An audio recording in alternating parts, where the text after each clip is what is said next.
So, purihin ang Panginoon. Kaya tayo magsisimula ngayon sa pagkakataong ito.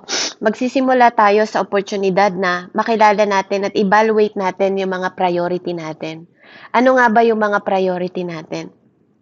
Kailangan natin kasing iayos yung buhay natin. Kailangan nating i-create kung ano yung tunay na mahalaga sa bawat isa sa atin. Hindi ko alam kung ano yung pinaka mapanganib, 'di ba? Yung pinaka mapanganib sa buhay ng tao o yung tinatawag na dangerous, no? Ano nga ba ang pinaka mapanganib o nakakatakot na buhay ng isang tao? Yun kayang walang priority? Yung taong walang priority? Yung tao na may priority nga pero mali? O yung meron kang right priority, may tama kang priority, pero nasa wrong order at maling importansya mo nilalagay. Ano nga kaya ang nakakatakot doon, no? Bilang mga tao, nakita nyo ba yung sinabi ko sa tatlong bahagi na yon? Ano yung nakakatakot? Walang priority? Not having priority? Having the wrong priority? Meron kang ang priority pero mali? O yung having a right priority, meron kang tamang priority pero in wrong order? Mali yung, meron kang ang tamang priority pero nilagay mo siya sa huli. Meron kang priority nga, tamang priority pero nilagay mo siya sa pangalawa. May tamang priority ka nga pero nilagay mo sa pangatlo, hindi sa una. Ano ang pinaka-dangerous na buhay ng isang tao? Kaya ngayong araw na to, pag-uusapan natin kung ano ang napakahalagang priority na dapat natututunan natin. Kailangan nating nadidefine o nauunawaan kung ano dapat ang first, ang nauuna sa buhay natin. First, most important, at kung ano ang come last o panghuli na dapat lesser important sa buhay natin. Dapat bilang mga kabataan, alam nyo yung dapat at alam nyo yung mga bagay na mas mahalaga, pinakamahalaga, at mga bagay na hindi masyadong mahalaga. No? Ito yung pinag-uusapan natin ngayong oras na to. At even sa matatanda, 'di ba? Even sa mga kay Ate Joy, kay Ate Jane, sa akin, mahalaga ito. Ano nga ba ang priority natin? Kasi our priorities, no? Ang priority natin change. Nagche-change yung mga priority natin, nagbabago yung mga priority natin. Si Kuya Bien, nagbabago ang priority niya. Yun yung gustong paunawa sa atin ng Panginoon kasi ang priority natin nagbabago palagi. Kapag may mga problema na dumadating sa buhay natin, nagbabago yung priority natin. Pag may mga pagsubok na dumadating sa buhay natin, nagbabago yung priority natin. Kaya ano ba ang priority ninyo? Yun yung tanong eh. Ano yung priority ninyo, mga kabataan? Kaya ngayong mga sa edad ninyo, pinapaunawa ko sa inyo ang true priority na dapat i-align nyo with purpose. Last week, pinag-usapan natin ano ang purpose ninyo. This time, pag-uusapan natin what is the true priority na dapat ina-align natin sa buhay natin. Hindi lang yung magkaroon ka ng priority. Mahalaga kung ano nga ba ang right one na priority. Ano yung tamang priority ninyo? 'Di ba? Yes, mabuti ang priority. Totoo 'yon. Mabuti na may right priority ka. Pero, 'di ba? Having one right priority, yung tamang priority o yung tinatawag na inuuna mo. Ano yung unang inuuna mo sa buhay mo na nagre-reflect, 'di ba? Nakikita sa buhay mo, nagre-reflect sa buhay mo na most God ang nakikita at your calling at yung kapanawagan sa'yo. Dapat yun ang priority natin. Yung tawag ng Diyos sa atin. Dahil yun yung matter. Sa mundong ito, lahat ng ginagawa nyo, pag hindi nyo ginagawa para sa Diyos, it doesn't matter. It doesn't matter. Walang halaga yan sa harap ng Diyos kung hindi nyo yung pagsasabong, walang halaga yan sa harap ng Diyos. Pagsusugal, walang halaga yan sa harap ng Diyos. Pag-iinom, paninigarilyo, walang halaga yan sa Panginoong Diyos. Amen? Yung pag-aaral nyo din, huwag nyong mamasamain. Walang halaga yan sa Panginoong Diyos kung hindi nyo kasama ang Diyos. Naintindihan nyo yung pagkakaiba? Mahalaga ang pag-aaral kasi magbibigay yan ng kinabukasan sa inyo. Pero kung hindi nyo yan ginagawa para sa Diyos, di ba? At hindi nyo yan ginagawa kasama ang priority na Diyos ang nauuna, di ba? At ang pag-aaral ninyo, sabi nga, ang taong hiwalay sa Diyos, walang saysay ang buhay. Pinag-aralan natin last week, di ba? Kaya natin, unawain ninyo yung mga pinag-aaralan natin kasi hindi ko to tinuturo ng sarili ko lang karunungan sa inyo. Tinuturo ko to sa inyo kasi gusto malaman ng Panginoon sa inyo, mula sa akin, ang dapat ninyong ginagawa. Ano yung una nating topic nung una? Una, ang Diyos, di ba? Kilalanin ang Diyos. Nakita nyo? Merong dahilan yon kung bakit yun ang tinuturo ko sa inyo at meron yung kahulugan. Nung tinuro ko sa inyo, una, ano yung mga bagay na dapat ninyong hinihiwalay yung sarili ninyo? 'Di ba? Mga kaibigan na dapat ninyong piliin, mga taong makakasama ninyo na dapat ninyong piliin, na magdadala sa inyo sa Panginoon o kayo dapat ang nagdadala sa kanila sa Panginoon. Mga bagay na pwedeng sumira sa sarili ninyo. Yun yung mga topic natin nung una. Ano yung mga bagay na pwedeng sumira sa inyo? Yung mga tinatagong kasalanan. Kasi ayaw ng Diyos ng mga tinatagong kasalanan. Ayaw ng Diyos na umarap tayo sa Kanya, may tinatago tayong kasalanan. Kasi gusto ng Diyos umarap tayo, nagtatapat tayo sa Kanya. Hindi ko sinabing lumapit tayo sa Diyos ng perpekto. Gusto nga ng Diyos nililinis niya tayo. Gusto ng Diyos, inaayos niya tayo. Gusto ng Diyos, siya yung nagbabago ng buhay sa atin. Kaya after natin pinag-aralan yung hidden sin, anong sumunod natin pinag-aralan? Ang Diyos. 'Di ba? Una, aminin natin na makasalanan tayo. May mga hidden sin tayo, kaya kailangan natin lumapit sa Panginoong Diyos para magpaayos sa Kanya. Last week, ano pinag-usapan natin? Si God. Si God ang una. Colossians 1:16. Ang lahat ng bagay sa mundong ito ay nagmumula sa Diyos, nakikita at hindi. 'Di ba? Lahat ng bagay dito ginawa niya para sa Kanya. Lahat ng authority, lahat ng nakikita ninyo at hindi ninyo nakikita, lahat ng nakikita ng mata ninyo at hindi nyo nakikita, lahat ng mga katungkulan dito sa mundong ito, nilikha ng Panginoon para daw sa Kanya. Hindi para sa iyo, hindi para sa akin. Una sa Kanya, bago sa atin, bilang mga anak niya, kasi tagapagmana tayo.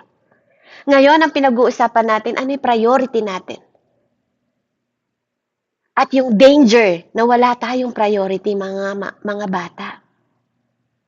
Tapos, yung danger na dapat siya ang priority pero nilagay niyo siya sa maling number. Kasi katulad ng sabi ko sa inyo, si God para siyang butones. Pag hindi siya ang nilagay niyo sa una, mali na lahat ng butones ng uniform ninyo. 'Di ba? Ganon si God. Ganon din yung buhay ninyo. Pag hindi si Jesus ang una ninyo sa buhay ninyo, mali na yung pangalawa ninyo, mali na yung pangatlo, mali na yung pang-apat. Yun ang totoo. Kasi ang taong, anong sabi kahapon, ay last week, ano bang pangalan nito? Carl, ang taong walang Diyos, anong sabi? Ang taong walang Diyos, naalala yung sinabi ko last week? Ang taong walang Diyos, yes, walang saysay ang buhay. So, ibig sabihin, walang kabuluhan. Kasi walang kahulugan ang buhay ninyo kung wala kayong Diyos. Very good. Kailangan ninyong matandaan at itatak sa puso niyo yan.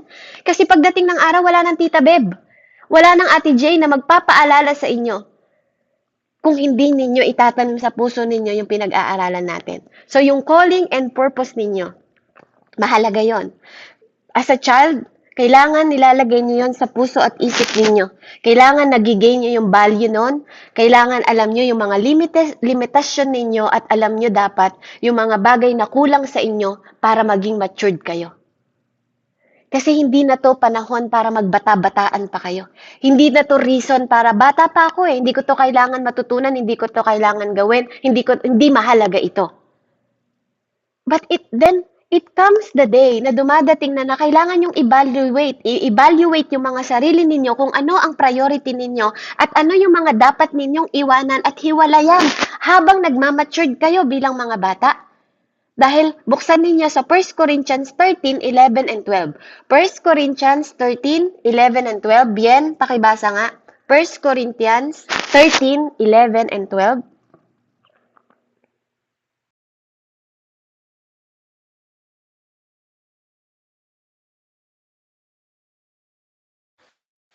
First Corinthians 13, 11 and 12. Noong ako'y bata pa, ako'y nagsasalita. sa nag-iisip at nangangatwiran tulad ng bata. Ngayon ako'y mayroon ng sapat na gulang. Iniwanan ko na ang mga asal ng bata. Sa kasalukuyan, ang ating nakikita ay tila malabong larawan sa salamin. Subalit darating ang araw na ang lahat ay nakikita natin ng harapan. Bahagya lamang ang nalalaman ko ngayon. Ngunit darating ang araw na malulubos ang kaalamang ito tulad ng lubos na pagkakakilala niya sa akin. Amen. So, dumarating pala na para kayong baby katulad ni Siana, pero ngayon, habang tumatanda kayo, nakita niyo yung salita ng Diyos, nagkakaroon kayo ng karunungan at kailangan ninyong mag-matured. Pag bata kayo, uminom kayo ng gatas. Pag tumatanda na kayo, kumakain na kayo ng gulay. Di ba? Ganon din sa espiritual, mga anak. Habang tumatanda kayo, kailangan nyong maunawaan ang salita ng Panginoong Diyos. Amen? Pag may nagsabi sa inyong si Jesus ay hindi Panginoon, huwag kayong maniniwala. Kaya natin pinag-aaralan ang aklat na to para magsabi sa inyo ng katotohanan. May mga relihiyon na hindi kayo pinagdadala ng Bible. Bakit? Bakit hindi kailangan magdala ng Bible? Andun ang katotohanan, andun ang salita ng Diyos. At dun yung makikita at mapapatutuhanan na ang Jesus natin na sinasamba ay totoong Diyos. Amen? So, dito makikita natin, we are all here. Nandito tayong lahat, di ba? Para makita natin kung ano yung right priority. And to have right priority, habang tayo ay lumalaki, may nire-require na few things o ibang bagay ang Panginoon behind sa atin. Diba? That dapat, wag tayong mahiya sa mga bagay na to na dapat kinoconsider natin na valuable. Kinoconsidera dapat natin na to na mahalaga, hindi ito kinakahiya. Kaya every time, kailangan nagdidesisyon tayo at nagkakaroon tayo ng impluensya sa mga ibang tao o ibang kabataan katulad ninyo. Dapat yun ang nagiging resulta, nagkakaroon kayo ng strategy para mailapit yung mga kabataan kasi nakikita nyo yung ang totoong mahalaga at totoong priority ng dapat mga kabataan na katulad ninyo. 'Di ba? Kasi tinatanong tayo ni Jesus eh. Jesus, tinatanong tayo kung ano ba yung priority natin. 'Di ba? Minsan, si Jesus, in-approach siya ng mga tao noon nung siya'y nabubuhay. Kasi siya ay teacher, nagtuturo siya sa mga tao about the law at tinuturuan niya yung, may nagtanong sa kanya kung ano yung priority. Yung God, si God, yung nagtanong sila about kay Moises sa Ten Commandment, no? Nagbigay siya ng mga commandment na noong lumang tipan, ang mga commandment na dapat sinusunod natin ay 603.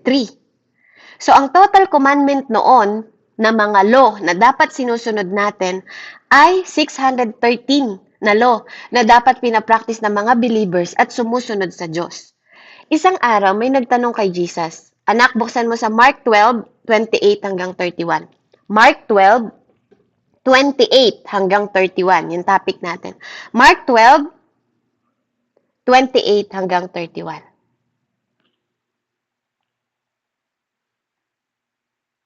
Marcos, sa Tagalog, Marcos 12:28 hanggang 31.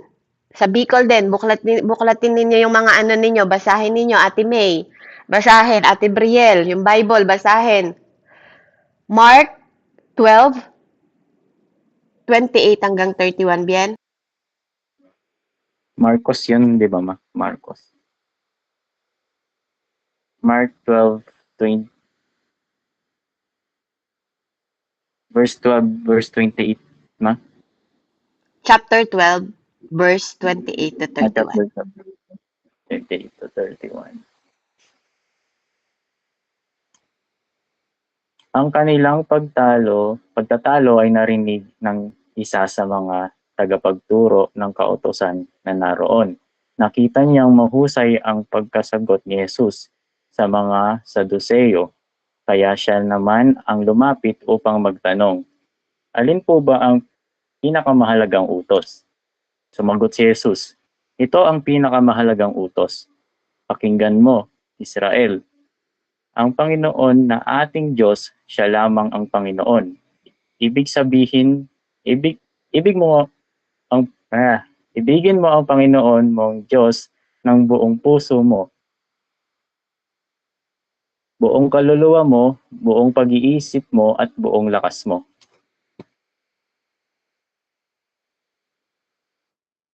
Amen. So praise God. Yun yung pinakamahalagang utos. Amen? Ibigin mo ang buong, hanggang 31 ba yun, anak? May second pa, 31. The second is this. 31. Ito naman ang pangalawa, ibigin mo ang iyong kapwa gaya ng pag-ibig mo sa iyong sarili. Wala nang ibang utos na hihigit pa sa mga ito. Amen. So, 'di ba? Yan yung pinakamahalagang utos. Love God and love your neighbor. Amen. So, napakahalaga nito, no? Ito yung sabi niya, love the Lord with all your heart and soul, mind and strength. 'Di ba? Sabi niya, yan ang pinakamahalaga. Kung nung lumang tipan, meron silang 613 na law. Itong bagong tipan natin, 'di ba? Yung bagong tipan ngayon, meron na lang tayong dalawa. Binigay ni Lord, ni Jesus, dalawa. Mahalin natin ang Diyos ng buong puso, buong kaluluwa, at buong lakas o pag-iisip. Amen? So dito, nagre-repair ito ng malalim. Amen? An unconditional, selfless love. Walang para sa sarili natin, di ba? Napakalalim nito. Ito yung highest form of love. Ito yung may character na intentional action. Intentional. Di ba? Yung talagang hindi ka napipilitan lang na nandito ka sa Bible study kasi pinilit ka ni nanay. Hindi ka napipilitan lang kasi sinabi ng mama mo na nandito ka. At sinabi ng lola mo na dapat umattend ka. Amen? Ito yung dapat na understanding na meron kayo. Na dapat nating minamahal ang Diyos kasi nabubuhay tayo sa Kanya. Hindi kayo nandito para sa spaghetti. Amen? Hindi kayo nandito para sa para makisaya lang. 'Di ba? Sa pumapalakpak na lumpia. Amen? Hindi dahil gutom. Hindi ganon. 'Di ba? Dapat gutom kayo kay God. Amen? Dapat ganon talaga yung puso ninyo. Oo, nakakatawa, pero dapat yun yung nararamdaman ninyo. Dapat meron kayong pagmamahal sa Diyos. Habang lumatagal na nagba-Bible study tayo, dapat lalong lumalalim yung pag-ibig nyo sa Kanya. Kasi alam nyo, sa panahon ng lindol, sa panahon ng bagyo, sa panahon ng pagputok ng mayon, si Jesus lang ang pwede nating tawagin at pwedeng magligtas sa atin. Yun ang totoo. Hindi si nanay, hindi si mama, hindi ang church. Si Jesus lang. Totoo yun. Kahit panoorin nyo yung mga, di ba, nanonood kayo ng mga TikTok, nanonood kayo ng Reels, sino yung tinatawag nila pagdating ng lumilindol na, Diyos ko, Diyos ko, Diyos ko, sabi. Hindi nga marunong, nung may naghahayag ng salita ng Panginoong Diyos, di ba? Ate, baka pwede pong makinig kayo sa salita ng Panginoon, sandali lang. Ay, nako, wala akong oras, wala akong panahon. Maglalaro pa kami, magsasabong pa kami. Di ba? Kayo na lang. Pero nung lumindol, 'di ba? Nung lumindol, nagtago doon sa sabungan, sa lamesa ng sabungan. Anong tinatawag? Hindi naman yung manok. 'Di ba? Hindi naman yung manok yung tinawag nila. Hindi naman nila pinroblema yung pusta nila. Kung magkano yung pusta nila dun sa manok na yon, 'di ba? Anong tinatawag nila kapag lumilindol na? Kapag nakita nilang bumibiyak yung lupa. 'Di ba si Jesus? Kasi yun lang yung talagang makakapag-save sa atin. Amen? Kaya napakahalaga ng priority natin. Sabi doon, love God and your neighbor this way. Amen? So, kailangan natin isik. Amen? Yung mabuti sa ibang tao without expecting anything. Kailangan nating tingnan yung mga tao. Tulungan natin sila na mapalapit sa Diyos nang walang inaasahang kapalit. Yun yung pagmamahal. 'Di ba? Nahigit pa sa sarili natin. Yun yung pagmamahal kasi ang nagre-refer tayo sa pagmamahal ng Diyos, hindi sa pagmamahal ng puso natin. Kasi tayong tao, si Kuya Michael, mamahalin lang yan yung mabait sa kanya. Tama ba, Kuya Michael? Diba? Ba't ko naman mamahalin yung salbahe sa akin? Tama? Yun yung puso ng tao. Itatrato lang ni Kuya Carl yung mabuti sa kanya, barkadang mabuti sa kanya. Pero hindi niya itatratong mabuti yung iba. Diba? Mabait lang tayo sa mabait sa atin. Yun yung buhay natin dati. Pero ngayon, na nakakilala tayo sa Diyos, Kuya Raymond. Ngayon, nakakilala tayo sa Panginoon, Kuya Raymond, hindi na ganon ang patakaran natin. Kapag mahal mo ang Diyos, mamahalin mo lahat. Kaya minsan may nagtataka, bakit tinatanggap mo pa rin yung tatay mo? 'Di ba? Lasinggero na nga yung tatay mo, Kuya Michael eh. Bakit mahal mo pa rin tatay mo? Ba't inaalagaan mo pa rin yung tatay mo? Kasi hindi na yung pagmamahal na galing sa tao yung love mo. Galing na sa Diyos. Bakit minamahal niyo pa rin tatay niyo? Adik na may tatay mo ah. 'Di ba, Kuya Bien? Bakit mahal mo pa rin yung tatay mo, Kuya Bien? Ilang beses na nga nag-asawa yung tatay mo, Kuya Bien, 'di ba? Ba't mahal mo pa rin siya? Ba't ginagalang mo pa rin siya? Nag-a-addict yung tatay mo, Kuya Bien, 'di ba? Bakit mahal mo pa rin yung tatay mo?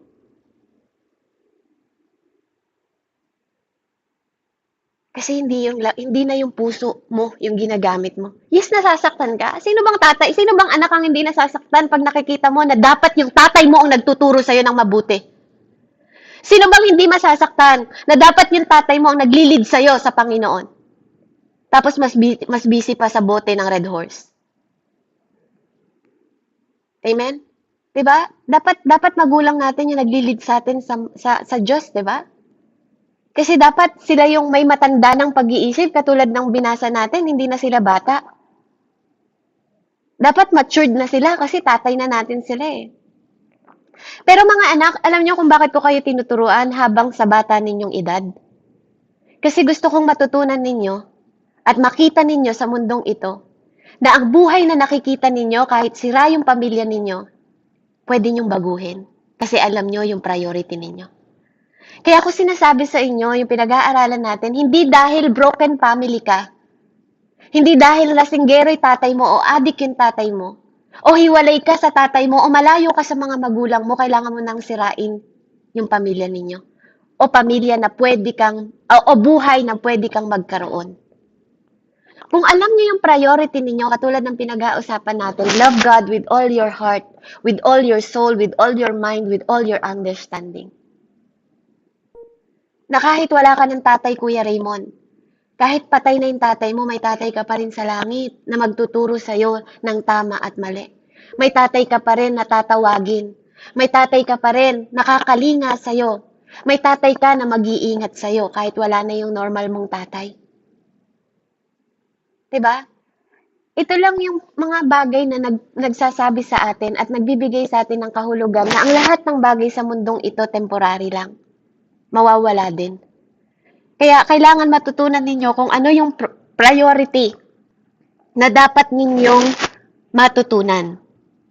Sabi sa Proverbs 4:23, pabasa nga Bicol, Proverbs, Kawikaan 4:23, tungkol sa puso. Proverbs, Kawikaan 4:23, above all else, guard your heart, for everything you do flow from it. Laksan nyo, itutok nyo sa tenga ng mga kabataan dyan para yung mga nai-inlove sa girlfriend at hindi sa Diyos, nai-inlove sa boyfriend at hindi sa Diyos, nai-inlove sa crush at hindi sa Diyos ang inuuna. Itutok mo sa tenga ni Kuya Carl. Ano nga po yun, sis? Proverbs? Kawikaan 4, verse 23.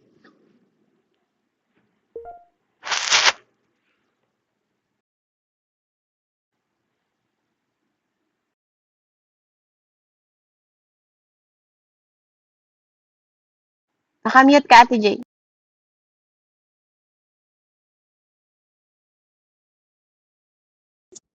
Sige, sige po. Ang po.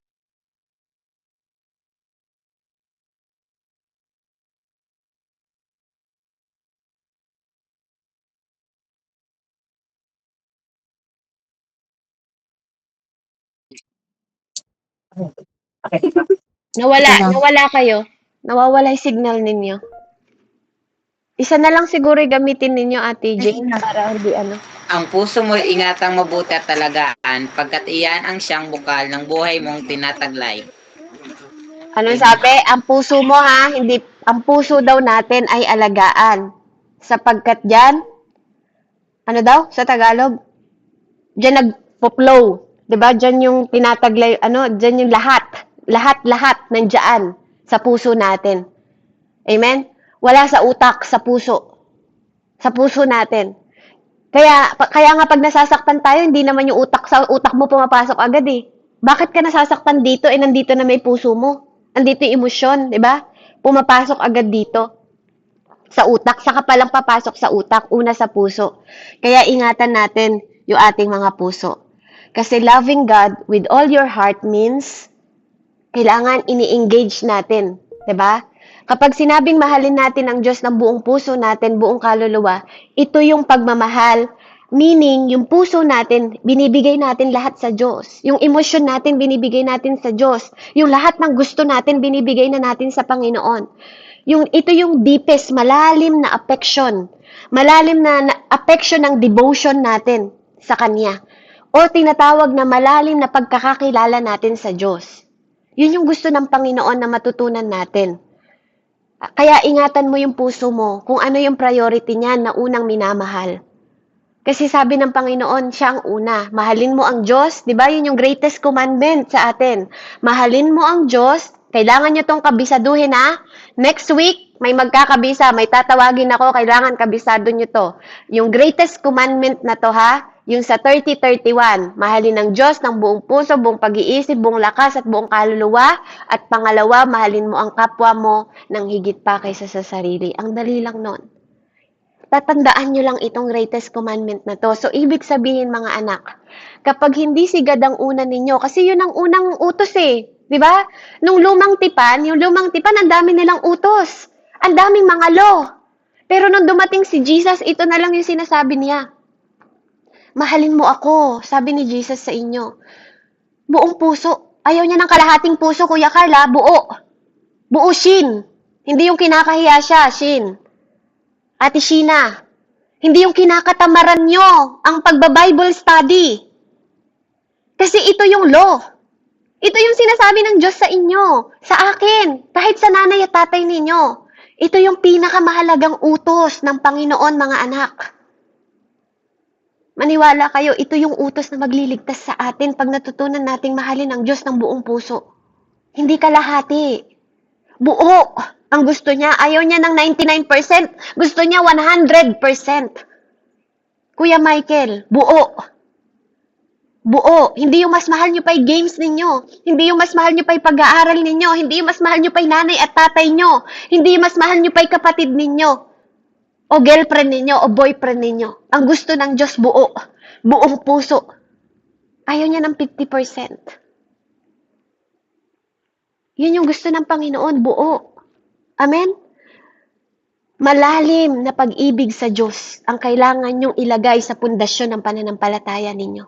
Malalim na pagkilala sa Diyos, hindi lang basta kilala. Kinikilala ninyo. Yung may takot kayong gumawa ng kasalanan kasi kilala niyo siya. Amen?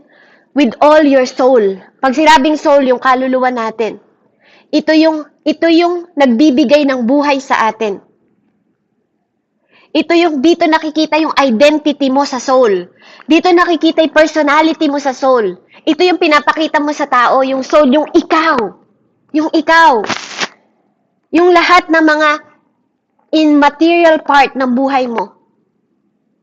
As a tao. Ito yung soul na yun. Ito yung gusto mo. Yung ikaw sa mundong ito. Ito yung soul. Itong katawan mo na to. Ito yun.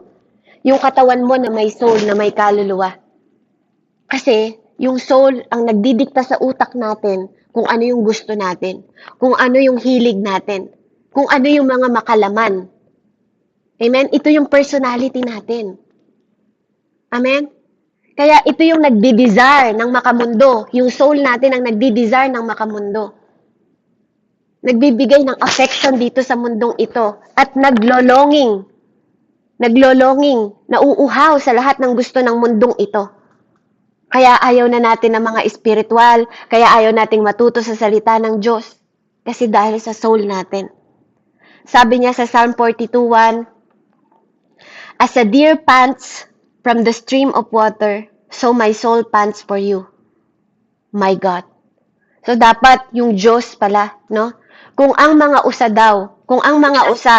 di ba, nauuhaw sa tubig, dapat tayong mga tao nauuhaw sa Diyos. To love God with all your soul, naka-involve dito yung indication ng entire life mo, ng buong buhay mo. buong buhay mo, hanggang eternal, dapat nasa Kanya. Yun yung soul. 'Di ba? Ito yung love sa God na naka-involve, yung dedicating ng entire life mo, ng buong buhay mo, and eternal essence to Him, para sa Kanya. Amen? So, yung mind mo, yung utak mo, amen? Ito yung intellectual natin. Ito yung talino natin. Dito nakalagay yung lahat ng iniisip natin. Dito nakalagay yung pangunawa natin. Dito nakalagay yung mga reasoning natin, yung mga dahilan kung bakit kayo ayaw nyong umattend ng Bible study, kung bakit tinatamad kayo, nandito sa utak. Andito yung imagination ninyo. 'Di ba? Yung mga bastos na imagination nandito sa utak. Yung mga bastos na ginagawa nandito sa utak. Babae o lalaki nandito sa utak. Ayaw ng God yun. Ang gusto niya, itong utak natin nakatutok sa priority. Kaya nga tingnan nyo, pag nag-iisip kayo ng mga bastos, nakakagawa kayo ng mga bastos. Pag nag-iisip kayo ng masama, nakakagawa kayo ng masama. Kasi yun ang sinasabi ng soul ninyo sa inyo. Pero kung meron kayong pag-iisip na meron ng Panginoon, hindi nyo iisipin yung bastos, hindi nyo iisipin magnakaw, hindi nyo iisipin mang-away, hindi nyo iisipin na sagutin ang nanay ninyo o ang tatay ninyo, hindi nyo iisipin lumaban, hindi nyo iisipin na magbulakbol, hindi nyo iisipin na pumatay, hindi nyo iisipin na gumawa ng mga bastos. Kasi malinis ang pag-iisip ninyo. Pag naingatan nyo yung puso ninyo, sabi niya, love God with all your heart, di ba? Pag naingatan niyo yung puso ninyo, pag naging mabuti ang puso ninyo na nagmahal sa Diyos, magiging mabuti ang isip ninyo. Dahil kung ano ang nasa puso ninyo, yun ang lalabas sa bibig ninyo. Kaya kung ikaw, puro ka mura, ikaw kabataan ka pa lang, mura ka ng mura, madumi ang puso mo.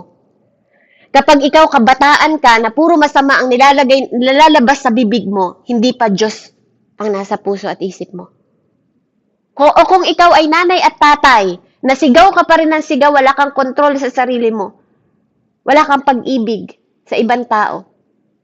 Ikaw ang nanay at tatay na dapat ikaw ang nag-iisip ng tama, pero ikaw ang masama ang pag-iisip, masama ang ginagawa. Ibig sabihin, marumi ang puso. Hindi si God ang laman ng puso. Kaya kung si God ang laman ng puso natin, mabuti ang gagawin natin, mabuti ang iisipin natin, at mabuti ang sasalitain natin. Yun ang nagagawa kapag si God ang inuuna natin. Yun ang nangyayari sa bata o yun ang nangyayari sa tao. Pag si God ang laman ng puso natin, lahat mababago sa buhay natin. Yung pag-iisip natin mababago. Pag si God ang nasa puso mo, mababago yung mga pananalita mo. Pag si God ang nasa puso ninyo, mababago yung pagkilos natin. Kung dati kumikilos tayo na para tayong haliparot na mga ang bata-bata pa, kumakasayaw na ng mga sexy-sexing mga parang nangaakit na sa mga lalaki. 'Di ba? Kung makapag-TikTok na, makasuot ng mga short na kulang na lang makita na yung singit. Kabata-bata pa. 'Di ba? Wag ganun yung gawin natin. Kasi kung si God ang nasa puso natin, pati pananamit natin mababago. Pati pagkilos natin mababago. Pati pagsasalita natin mababago. Pati mga mata natin, tingnan nyo. Kung dati nakikita nyo yung masamang tao, pag si God ang laman ng puso ninyo, maaawa na kayo sa mga tao. Magkakaroon na kayo ng awa sa mga tao na hindi nakakakilala sa Diyos. Kaya yun yung pinapaunawa ko sa inyo. Kung mauunan lang ninyong maunawaan ang mahalin ng Diyos, napakadali na lang sa inyong mahalin ng kapwa. Mahalin yung masasamang tao. Mahalin yung mga nakakasakit sa inyo. Mahalin yung nanay at tatay ninyo. Kahit hindi sila perfect. Kasi hindi naman natin kailangan maging perfect bago tayo mahalin ng Diyos. Kaya gusto ko maunawaan ninyo yung pagmamahal ng Diyos sa inyo. Hindi nyo kailangan lumapit sa Diyos na perfect kayo. Gusto ni God, sa murang edad ninyo, lumapit kayo sa Kanya. Magkaroon kayo ng maturity na lumapit sa Panginoon at mahalin ang Diyos. Hindi yung kinakahiya niyo siya. Hindi yung kinakatamaran niyo i-Bible study. Kasi makikita niyo lang yung halaga ng Diyos pag may nangyari ng masama sa inyo. At yun yung ayaw ng Diyos. Hindi gusto ng Diyos na tuwing may nangyari lang masama sa atin, saka lang tayo tumatawag sa Diyos. Hindi niya gusto yun. Kaya nga ngayon, pinapaunawa ko sa inyo. kung bakit kailangan nating mahalin ng Diyos. Kasi hindi niya kailangan maging perpekto tayo bago tayo lumapit sa Kanya. Lumapit tayo sa Kanya para maging perfect tayo. Lumapit tayo sa Kanya para maging maayos yung buhay natin. Hindi mo kayang ayusin yung buhay mo walang Diyos. Kasi ang buhay na walang Diyos, walang saysay. 'Di ba? Kung ikaw ay bakla, kung ikaw ay tomboy, 'di ba? Bata ka pa lang nararamdaman mo na nagbabakla ka, hindi 'yan ang identity mo sa mata ng Diyos. Kasi kahit basahin niyo Genesis, walang ginawang bakla at walang ginawang tomboy. Ang pagiging bakla at tomboy ay espiritu na galing sa evil. Galing sa masama, galing sa demonyo. Kaya pag lalaki ka, wag mong isiping babae ka. Kapag ikaw babae ka, wag mo isiping lalaki ka kasi babae ka. From the beginning, God create female and male. Yun lang, walang sinabing bakla at tomboy. Kaya wag mong dayain yung sarili mo, wag mong lokohin yung sarili mo kasi walang ganun. Kailangan mo yang matotohanan, kailangan mo yang maintindihan yung katotohanan. Yun ang totoo. Amen? Kaya huwag kayong magpalinlang sa kaaway kasi ang kaaway ay sinungaling. Ang identity niyo ay hindi ganon. Amen? So with all your strength, pag sinabing with all your mind, yung mind mo nakasentro sa reasoning.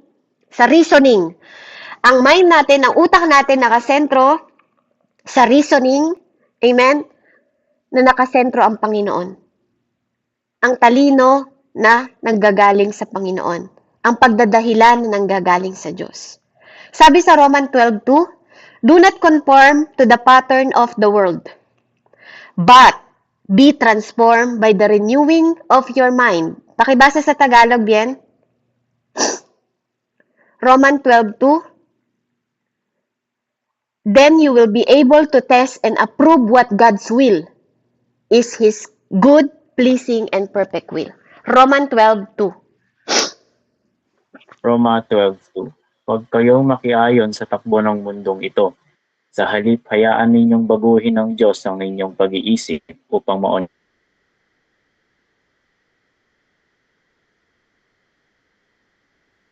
Lugod-lugod at ganap na kalooban ng Diyos. Amen. Upang maunawaan ninyo ang mga bagay na kalugod-lugod at kalooban ng Diyos. Supporting verse nyo yan sa mind. Okay? Isulat yan. Roman 12:2. Bakit gusto ng Diyos na mabago ang utak ninyo? Kasi ayaw ng Panginoon na mag-conform kayo sa mundong ito. Hindi ko sinabi yon. Ang Bible lang nagsasabi nun. Ang Diyos ang nagsasabi nun na ayaw niya tayong ma-conform, kundi makita natin yung renewing mind, yung bagong utak na magsasabi sa atin para sa purpose ng Panginoon, para gawin natin yung mga gusto ng Diyos, yung mabuti at kalugod-lugod sa harap ng Diyos, hindi yung masama. Amen? Pang-apat, with all your strength. 'Di ba? Yung buong lakas ninyo. Dito natin makikita yung physical power. Yung ability ninyo, yung energy ninyo, yung lakas ninyo, yung mga effort na ginagawa ninyo. 'Di ba? Kapag nagba-basketball kayo, 'di ba? Yung buong lakas mo, yung buong hilig mo, yung buong gusto mo. 'Di ba? Para manalo ka sa basketball, yun yung binibigay mo. Ganon din sa Diyos. Gusto ng Diyos yung lakas natin. Yung buong lakas natin, sinaserve din natin sa Kanya. Amen? Yung lahat ng capacity na kaya natin gawin, lahat ng ability natin, lahat ng talent natin, gusto ng Diyos. Amen? Yun yung meaning na yung lakas, yung might natin, yung forces natin, di ba? Andun yung effort na nagre-represent tayo, na active tayo physically at dinedemonstrate natin yung pagmamahal natin sa Diyos sa pamamagitan ng lakas natin. 'Di ba? Lahat ng mga kaya nating gawin, nakikita ng tao. Amen? Lahat ng capacity na meron tayo, lahat ng energy natin, lahat ng talent natin, physically power natin, ginagawa natin para sa effort natin sa Panginoon. Kasi yung strength natin, nagre-represent ito nung kung gaano tayo ka-active sa Diyos. 'Di ba? Yung lakas natin, nagre-represent ito kung paano natin minamahal ang Panginoon. 'Di ba? Kasi hindi naman natin pwedeng mahalin ang kapwa natin. Halimbawa ba, mamahalin natin yung kapwa natin, minamahal mo lang siya sa isip, pero hindi ka gagawa, hindi mo siya abutan ng pagkain, nagugutom siya. 'Di ba? Kaya yung strength natin, yun yung magpapakita, yun yung kikilos na bibigyan mo ng pagkain. Yun ang magde-demonstrate sa mga tao na may pagmamahal ka sa Diyos kasi marunong kang tumulong sa kapwa na nangangailangan. Kaya nakikita ng tao yung pagmamahal natin sa kapwa natin kasi dine-demonstrate ng energy natin, ng ability natin, ng capacity natin, ng energy, ng ability natin habang malakas pa kayo. Habang buhay pa kayo, habang bata pa kayo. Huwag niyong antayin na humiga kayo sa banig ng kasakitan bago kayo maglingkod sa Diyos. Huwag niyong antayin. Amen? So, purihin ng Panginoon. Pag natutunan nating mahalin ng Diyos ng buong puso, buong kaluluwa at buong pag-iisip natin at buong lakas, madali na lang para sa atin mahalin ang kapwa natin ng parang pagmamahal natin sa sarili natin. Kasi natutunan nating pahalagahan yung pagmamahal na yon sa Diyos. Amen? Kaya kapag si God ang inuna natin, madali na lang maging tapat sa asawa ninyo pagdating ng panahon. Madali na lang maging tapat sa mga kaibigan ninyo pagdating ng panahon. Madaling sumunod sa magulang ninyo. Ngayon, kapag si God ang nasa puso ninyo, hindi kayo magre-reasoning na parang, ako na naman lagi tatay, ako na naman lagi nanay, inuutusan mo.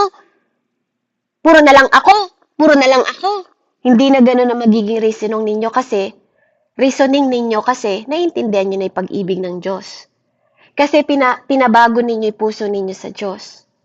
'Di ba? Kasi si God na yung kumikilos sa inyo. Hindi na kayo mag-iisip ng masama o mga bastos na bagay. Kasi si God na yung nasa puso ninyo.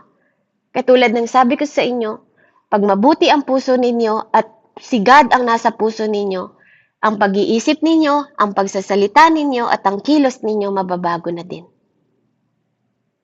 Ganun ka powerful yung pag-ibig ng Diyos. Kasi ang pag-ibig ng Diyos, sabi, sino nakakaalam sa John 3:16? 'Di ba? Dahil sa pag-ibig ng Diyos. Sa John 3:16, anong sabi? Dahil sa pag-ibig ng Diyos, John 3:16, Kuya Raymond, pabasa nga. Juan 3:16. Lang po. Diyan.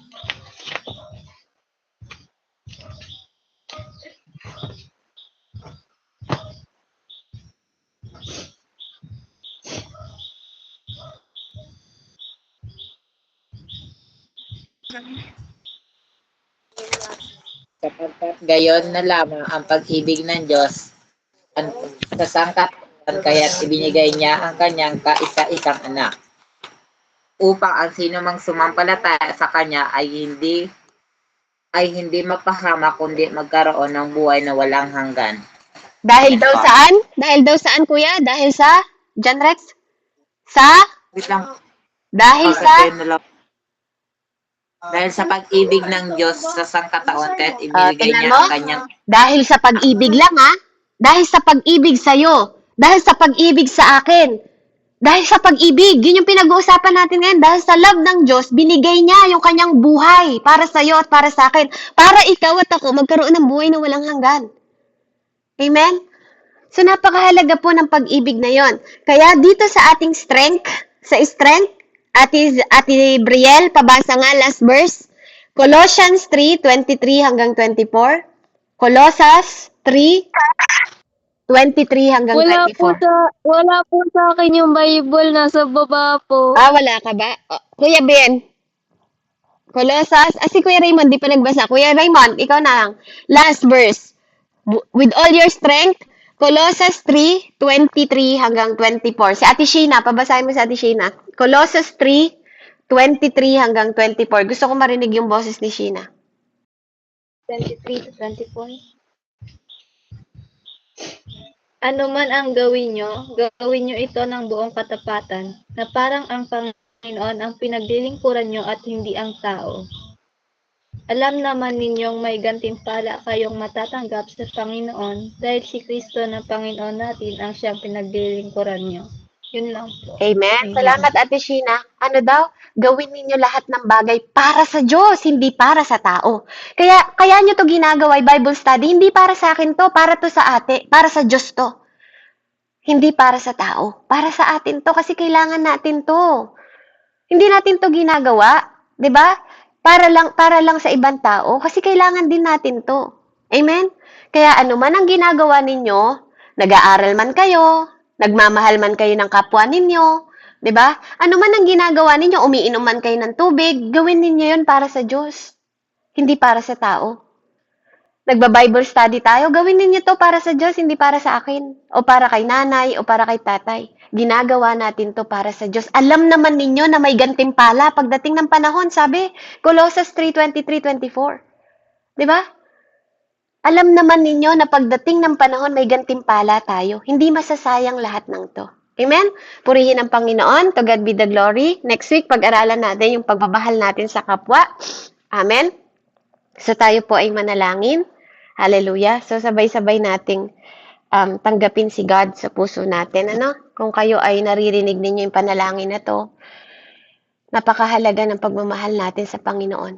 Napakahalaga na tinatanggap natin ng Diyos na ito yung priority natin. Ang hirap ng isang taong nabubuhay na walang priority at tamang priority. Sana pumasok sa puso at isip ninyo na ang Diyos ang dapat ninyong priority at hindi lahat ng hilig ng laman ninyo. Dahil ang hilig ng laman, dadalin lang kayo nito sa kamatayan. Pero ang pagmamahal sa Diyos, dadalin tayo nito sa buhay na walang hanggan. Amen? Purihin ang Panginoon, tayo manalangin. Hallelujah. Sundan niyo ako sa panalangin, ha, mga bata. Hallelujah. Panginoong Jesus, tinatanggap ka namin sa aming puso, sa aming isip, sa aming kaluluwa, sa aming lakas, na maging Diyos at sarili naming tagapagligtas sa oras na to. Ama, pumasok ka sa puso namin. Inaamin namin na hindi namin kayang iligtas ang aming mga sarili. Kaya sa araw na to, Panginoon, wino-welcome ka namin sa aming puso. Ikaw na ang dumaloy sa puso namin. Turuan mo kaming magmahal. Turuan mo kaming magmahal ng tapat sa kapwa namin. Turuan mo kaming mahabag sa kapwa namin. Turuan mo kami na maging mabuti sa kapwa namin, Panginoon. Dahil hiwalay sa'yo, hindi namin kayang maging mabuti. Patawarin mo kami, Ama, sa lahat ng aming mga nagawa, simula kami na sinilang hanggang sa kasalukuyan. Patawarin mo kami sa mga bagay na nagawa namin na hindi ikaw ang inuna namin. Patawarin mo kami sa mga bagay na hindi ikaw ang priority namin o nailagay ka namin sa maling priority. Patawarin mo kami, Panginoon, na lumalakad pa rin kami sa puso namin, sa sariling hilig namin, sa sariling gusto namin at hindi sa gusto mo. Kaya simula sa araw na to, inaamin namin, Ama, na hiwalay sa'yo, wala kaming magagawa. Kaya, Ama, samahan mo kami sa bawat araw ng buhay namin na mabuhay ng buong lakas, buong pag-ibig, buong katapatan, Panginoon, at buong pag-iisip sa'yo. Tinatanggap ka namin, Panginoon, na mula sa araw na to, ang banal na Espiritu mo na ang kumilos sa aming buhay. Sa pangalan ng Diyos Ama, ng Diyos Anak, at Diyos Espiritu Santo. Amen and amen. Praise the Lord. Mag-picture muna tayo. Ayan, lapit muna kayo, mag-picture tayo, Ate Brielle. Ipakita niyo yung mga yellow teeth. Yellow teeth? Yung yellow teeth nyo. Smile yung yellow teeth. Yung mga yellow teeth. Ayan. Okay. Ang labo nung yung sa mga Bicol. Ayan. Sige. 1, 2. Dikit-dikit kayo. Hindi kasya yung ating yung ating ayan. Okay. Isa. Ilabas nyo yung mga dilaw ng ngipin, ha? May paminta pa yung iba. 1, 2. Ate Brielle, wag kalahati. Buo. Okay, 1, 2.